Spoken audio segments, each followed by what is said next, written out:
Iran has reached a historic agreement with major world powers over its nuclear program. But what is Iran giving up, and how does it benefit in the long run?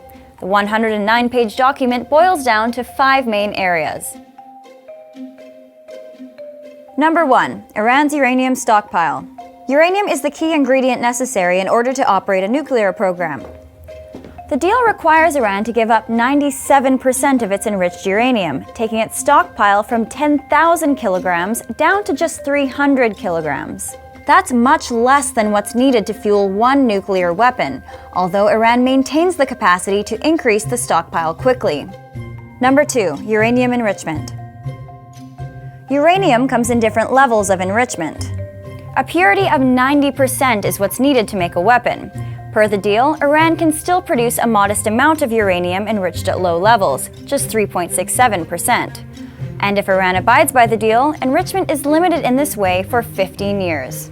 Number 3. Reduction of centrifuges. Centrifuges are the machines used to enrich uranium. Iran has to give up 2/3 of its centrifuges. Some 19,000 used for enrichment need to be reduced to about 5,000. Iran can also have 1,000 more for research and development.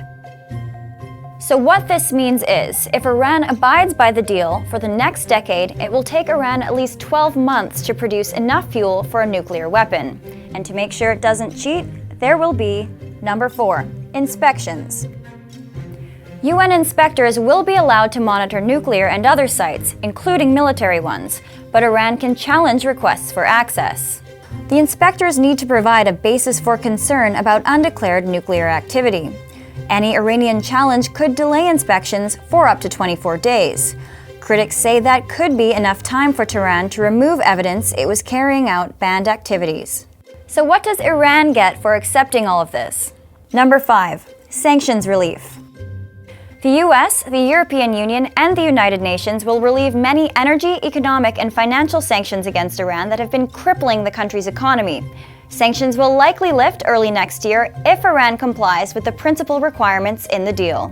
This is great news for Iran's 82 million people, as it's expected to massively boost the economy, increase trade, and bring new investment into the country. So what's everyone else saying? The Obama administration and many European allies see the agreement as a major victory for diplomacy between Iran and the West.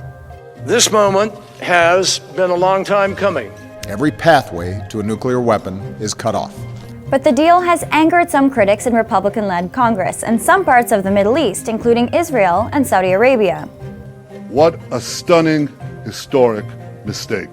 They say the deal lifts all economic pressure on Iran and worry that this windfall will increase Tehran's funding of organizations like Hezbollah in Lebanon and the Assad regime in Syria. They also say the deal only curbs Iran's nuclear program for 10 to 15 years, allowing Iran to move back to the brink of nuclear weapon status without paying any price.